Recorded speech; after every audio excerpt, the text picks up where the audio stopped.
Shalom amigos, ¿qué tal? Bienvenidos una vez más al programa El Camino de Dios. Les habla el More Joseph, director del Ministerio Jaim.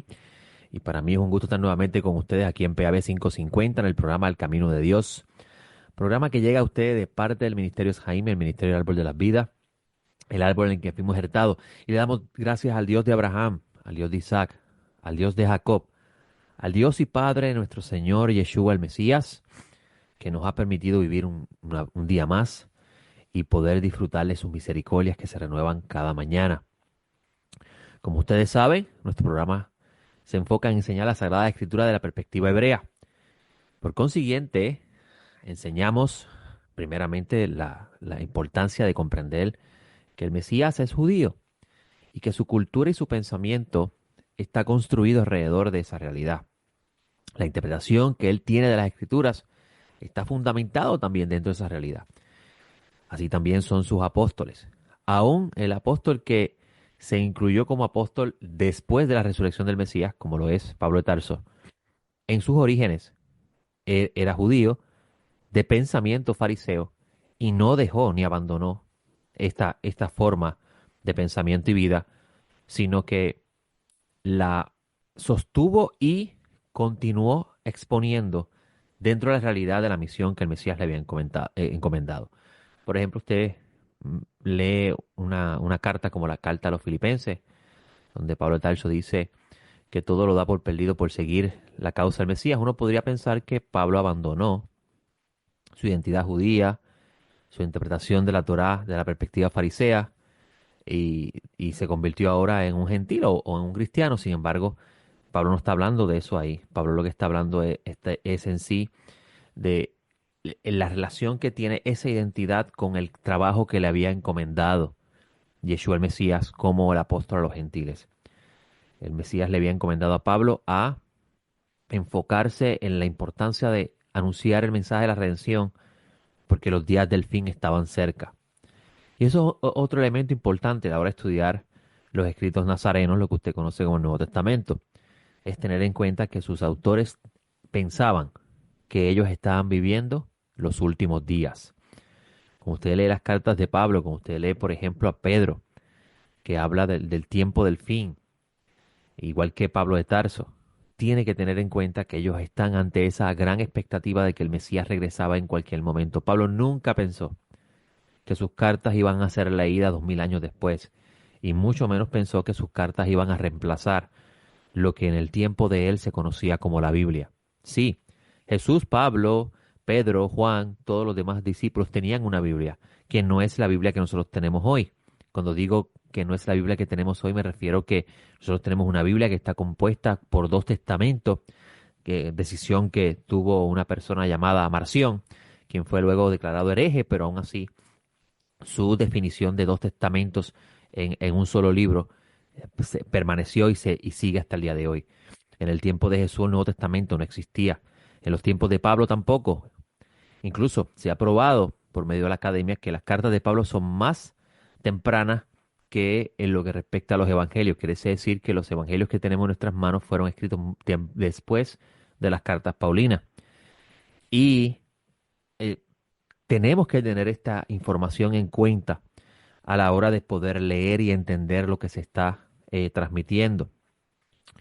Nuestro centro de estudios hebraico, el Camino Nazareno, nos enfocamos en enseñar la escritura desde la perspectiva y tenemos un lugar, un lugar de reunión. Este lugar de reunión se encuentra en el barrio Real Anón en Ponce. Esto es la carretera 511, kilómetro 1.8 en el centro comercial Plaza Real Anón. Cuando usted entra a ese estacionamiento, a mano izquierda tiene dos edificios y el edificio que está pintado de blanco y gris es el edificio donde estamos ubicados nosotros. Dando para la parte posterior encontrará una cortina azul. Allí está nuestra entrada.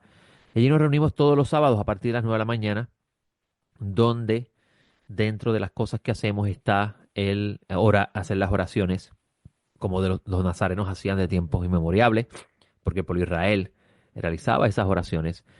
Y también leemos la porción semanal de la Torá, que nos corresponde estudiar cada semana, igual que la porción de los profetas y la porción de los escritos nazarenos, para seguir, para poder tener un panorama completo de la Sagrada Escritura.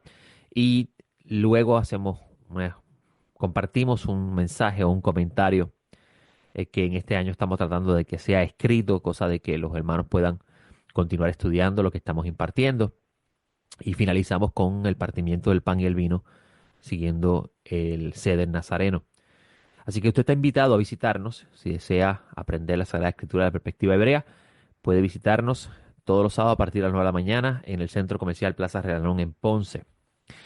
Ayer, el que acostumbra llegar temprano al centro de estudios se lleva lo que nosotros decimos una doble tanda, porque doy, comparto un comentario, y comparto ideas, eh, asuntos que estoy estudiando la escritura con los que llegan temprano y también ellos realizan sus preguntas y a su vez contestamos dentro del alcance de lo que podemos, estudiado y hemos entendido de los textos. Y ayer estuve comentando, antes de comenzar nuestra reunión, estuve comentando sobre Romanos 11, donde Pablo está hablando de un árbol en el cual los gentiles, en este caso, la comunidad de creyentes, o la comunidad de discípulos, mejor dicho, en Roma, está recibiendo. Y esto es importante. Las cartas de Pablo tienen una audiencia.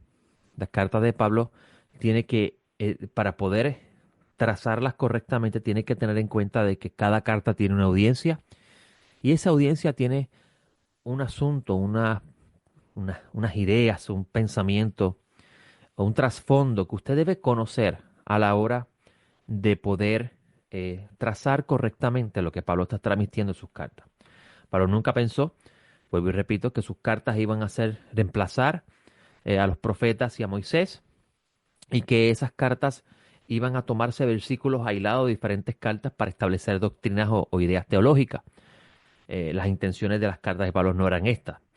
Hay que llevarlas cada una en su lugar y tratar de entender lo que él está transmitiendo a esa audiencia que está allí presente. Esta audiencia, que es la comunidad de creyentes o discípulos, podríamos decir, de Yeshua en Roma, estaba compuesta por judíos y gentiles. Una cosa importante que usted debe tener en cuenta, y lo va a ver en el libro de los Hechos, es que Pablo, cuando fue a las naciones, cuando salió a las naciones a llevar el mensaje del evangelio a los gentiles, y la palabra gentiles se refiere a las naciones, y Israel se encontraba disperso en las naciones, usted se va a dar cuenta que Pablo el Tarso entra en diferentes ciudades, entra a sinagogas. Pablo va a Corintio, entra a una sinagoga, va a Éfeso, entra a una sinagoga, diferentes lugares, va a Corintio, entra a una sinagoga. Pablo entraba a sinagogas, quiere decir que la audiencia primaria de Pablo eran judíos helenos. Ese es un título que se le había dado a los judíos que habían sido arrastrados por la cultura helena a partir de la introducción de esta cultura de parte de Alejandro, conocido como Alejandro el Grande. Y es importante tener en cuenta esto, que Pablo está yendo a esta audiencia y estas sinagogas estaban compuestas de judíos helenos, o sea, judíos que se habían helenizado desde la perspectiva cultural de Jerusalén, y generaciones de judíos helenos, porque estamos hablando de hijos de judíos que habían colocado, habían ubicado su vida en esa región. E incluso en esta misma carta escrita a los que están en Roma, Pablo habla de ir a Sefarad, pasar por Sefarad, dando a entender con esto de que también él planeaba visitar una sinagoga en esta región conocida como Sefarad, que usted conoce hoy como España, Portugal y una parte de Francia. Y esto es muy interesante porque no tenemos ninguna carta escrita a comunidad alguna en Sefarad, ni tampoco tenemos registro de si fue o no fue y qué había allí. Lo que sí podemos decir es que ya de por sí había una comunidad de judíos ubicados en esa región, e incluso esa comunidad de judíos duró y creció grandemente hasta los tiempos de la España dirigida por el, por la corona, o sea, dirigida por reyes, y el cristianismo católico, donde tenemos entonces la expulsión de los judíos de España, que tiene su punto culminante en el 1492, específicamente el mismo año donde se habla del descubrimiento de América.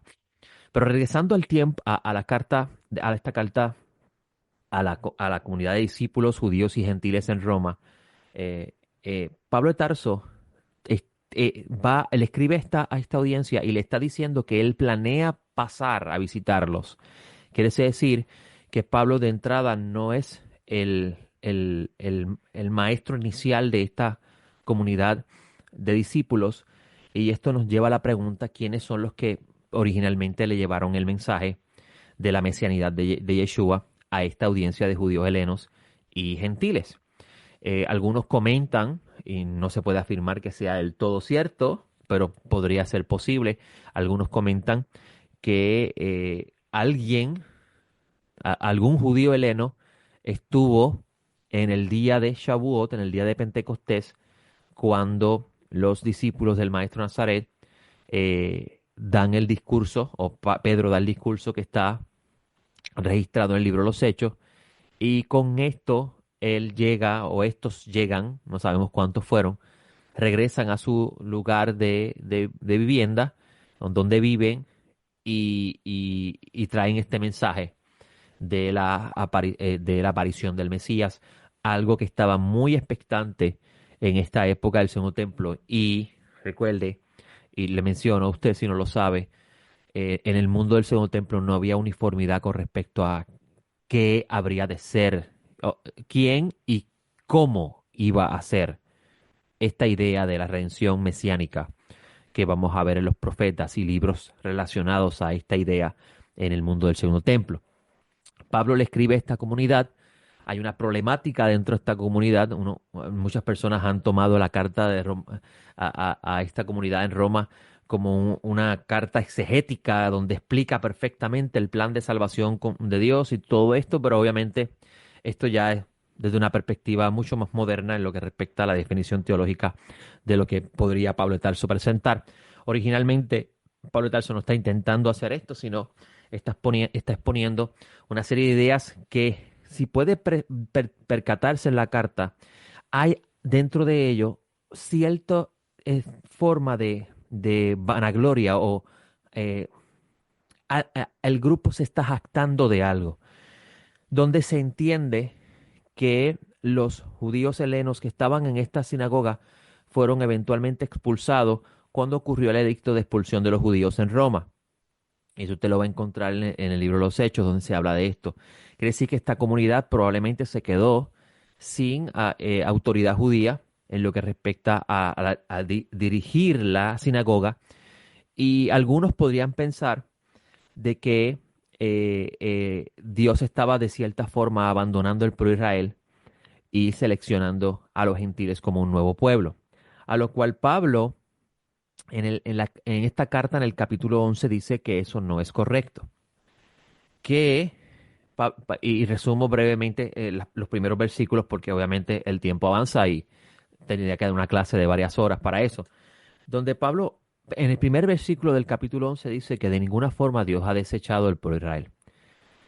Pablo no está inventando esto, Pablo está afirmando lo que los profetas dijeron. Si usted va al capítulo 31, si no me equivoco, de Jeremías 31, a partir del versículo 32, si la memoria no me falla, usted va a encontrar que Dios habla del nuevo pacto que va a hacer con el pueblo de Israel, con la casa de Israel, con la casa de Judá. O sea, ahí ya el profeta está teniendo en cuenta que existe la separación de los dos reinos que ocurre a partir de la muerte de Salomón, donde por amor a David, al hijo de Salomón, Roboam, Dios le deja unas pequeñas tribus, o sea, tres tribus, y realmente dos, y el restante se las pasa a Jeroboam, quien fue un soldado importante, un general importante en el reino de Salomón.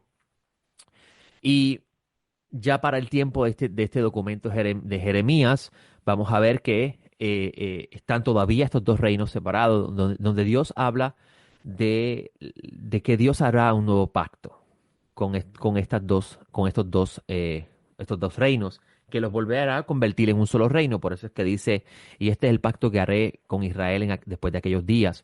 Si usted presta atención a la lectura de ese capítulo y a partir de ese versículo, usted va a encontrar que Dios habla de que si el ser humano pudiese medir el tamaño de los cielos, cuán grande es el universo, podríamos decir en términos modernos, entonces Dios desecharía al pueblo de Israel.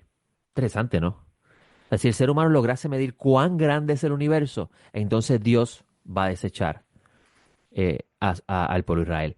E incluso también dice, así como el sol sale todos los días, la luna respeta sus leyes, el mar respeta sus límites, así también será mi, mi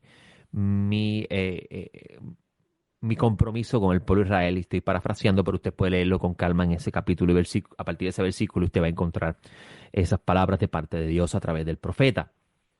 Y Pablo tiene esto en mente cuando está hablando en el versículo 1, Dios no ha desechado de ninguna forma al pueblo de Israel. Siempre Dios ha tenido un remanente justo que ha guardado sus leyes, que no se ha contaminado con los ídolos, que no ha abandonado la creencia de un solo Dios y ha esperado la redención. Siempre Dios ha tenido un remanente fiel. Y esto es importante porque Pablo está diciendo en esta carta. Y entonces está la pregunta de ¿y qué va a pasar con los otros? Los otros que han sido incrédulos. Pablo de Tarso dice que el endurecimiento de estos que se llama dentro del documento incrédulos ha ocurrido para que los gentiles puedan entrar en el plan de redención. Recuerde, tenga en cuenta que Pablo está pensando que el Mesías va a regresar en el tiempo de él. Eso es muy importante que usted lo tenga en cuenta a la hora de leer eso.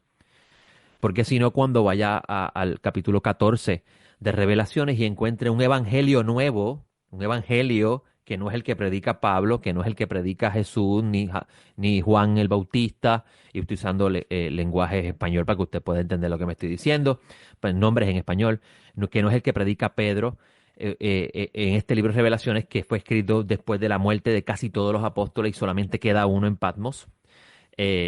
Entonces, si usted no tiene en cuenta eso, usted va a tener problemas cuando lea ese documento. ¿Por qué? O entonces va a chocar, Pablo Tarso dice, no, hay un solo evangelio. Y Pablo está escribiendo en su tiempo a una audiencia y el evangelio que a él se le fue encomendado, Pablo muere, el Mesías no regresa en el tiempo de ellos, Pedro muere también, queda un solo apóstol, está en Pasmo preso, el Mesías no regresa, este apóstol recibe una visión de que sí el Mesías va a regresar y entre esas visiones que tiene, porque no es una sola, son varias, ve que va a predicarse un evangelio a todas las naciones que no se parece al que Pablo le predica a los gentiles ni los demás apóstoles. Y usted debe leerlo. Se encuentra en el capítulo 14 del libro de Revelaciones a partir de la lectura de los 144,000 que están en el monte Sión con el Mesías. Le invito a leerlo y se va a sorprender lo que encuentra allí. Pero regresamos al capítulo 11 de Romanos. Pablo de Tarso dice que este endurecimiento es por causa de los gentiles. Cuando entren todos los gentiles, la dureza de Israel va a ser quitada. Está hablando de los que son incrédulos, de los que no creen en el mensaje de la redención mesiánica. Algo interesante es que usted va a encontrar que por ejemplo, los saduceos de los cuales venían los sacerdotes, que son los que primeramente juzgaron al Mesías, Caifás, Hanán y los demás, estos eran saduceos y no creían en la redención mesiánica. Esto porque se enfocaban en la traducción literal de la escritura y, o sea, la interpretación literal de la escritura y específicamente de lo que dijo Moisés. Y con asunto de los profetas, pues es otro asunto de discutir que en este programa no puedo hablar por razón del tiempo, pero cuando Dios me dé la oportunidad, discutiré por qué los saduceos no veían en su tiempo lo que los profetas estaban hablando en el pasado. Y eso, pues, en su momento lo discutiremos. Pero regresando a este capítulo 11 de Romanos, luego inmediatamente Pablo comienza a hablar de que la transgresión, esto está en el versículo 12, de el mundo y su fracaso, que si su transgresión es riqueza del mundo, o sea, la transgresión de Israel es riqueza del mundo y su fracaso, ¿cuánto más va a ser su plena restauración? O sea, Pablo reconoce que todo Israel, aún los incrédulos, serán restaurados. Interesante, ¿no? Entonces, viene Pablo de Tarso y habla de un árbol del cual unas ramas fueron desgajadas. Algunos piensan que este árbol es la iglesia.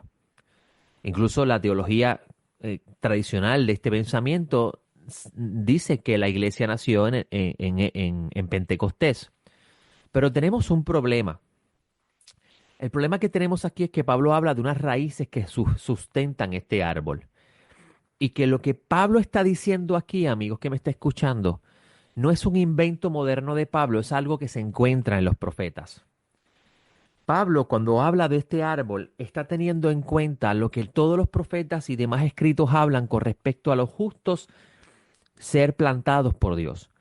Pero más específicamente, el capítulo 37 del rollo del profeta Ezequiel, que es un rollo que está relacionado al retorno, restauración y absoluta redención de Israel y del mundo, donde Dios va a volver a poner su presencia divina en medio nuestro y pondrá a un descendiente de David, que sabemos que en este caso es Jesús de Nazaret, como rey absoluto de todo el mundo.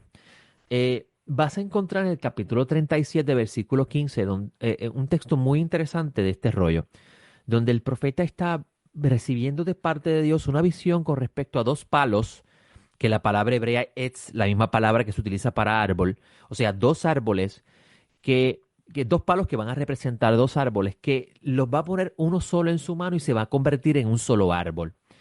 Y inmediatamente que habla de esa visión, habla de cómo Dios va a poner a David, cómo Dios va a restaurar estos dos reinos, y no va a volver a ser dos reinos, sino uno solo, se va a convertir en un solo árbol, y que Dios pondría a David, o sea, al Mesías, como rey permanente y pastor de ellos, y serán una sola nación en la tierra. Esto habla de la restauración de Israel, o de Israel como el árbol mesiánico de la idea mesianista que está presentando Ezequiel 37:15. Esto es bien importante porque cuando Pablo está hablando de este árbol del cual se desgajaron unas ramas, que claramente no puede ser este árbol la iglesia, porque si las ramas que se desgajaron son los incrédulos que no creyeron el mensaje, ¿cómo pueden ser desgajados unos que al principio lo recibieron y después no creyeron? No tiene sentido. O sea, este árbol ya existía y este árbol se conoce como Israel. A lo cual a esta audiencia en particular, que son discípulos del Mesías, Pablo está diciendo que las ramas que fueron desgajadas le permitieron que ellos fueran injertados en ese árbol. Esto no significa que esas ramas desgajadas iban a ser desgajadas para siempre. Pablo de Tarso dice que van a también ser reinjertadas porque poderoso es Dios para hacerlo. O sea, en otras palabras, para Dios no es nada imposible. Entonces nos lleva a preguntarnos, ¿por qué Pablo de Tarso le está diciendo a esta audiencia de gentiles que están en una sinagoga judía, que se consideran discípulos del Mesías? Y estamos hablando de esta audiencia, por eso es bien importante tener el documento, ubicarlo en su lugar, su contexto y su intención, no sacarlo de allí y crear algo nuevo, porque entonces vamos a fallar en el blanco con respecto a la intención de lo que le está escribiendo. La pregunta que usted debe hacerse es por qué Pablo de Tarso está incluyendo como discípulos no creyentes. Hay una diferencia bien grande entre creyentes y discípulos. Y por eso le dije que debe usted leer el capítulo 14 del libro de Revelaciones, después de que se habla de los 144,000 que están en el monte Sion con el Mesías, donde se habla de un evangelio que se va a predicar por medio de un ángel, por medio de un mensajero, a toda tribu, lengua, pueblo y nación. Y ese evangelio es bien diferente a lo que Pablo está enseñando a los gentiles. ¿Por qué Pablo de Tarso le está diciendo a estos gentiles que están en esta comunidad en Roma, que deben ser discípulos, porque el Mesías le dice a sus discípulos, hagan discípulos, y en el libro de los Hechos habla de los gentiles que son discípulos? Le dice a ellos que ellos están injertados dentro de Israel. Y es una pregunta muy buena que usted debe hacer. Ahora, aquí es donde entra en escena el asunto de quién es un creyente y quién es un discípulo. Y voy a tratar de resumirlo lo mejor que pueda por el asunto del tiempo. Un discípulo es un estudiante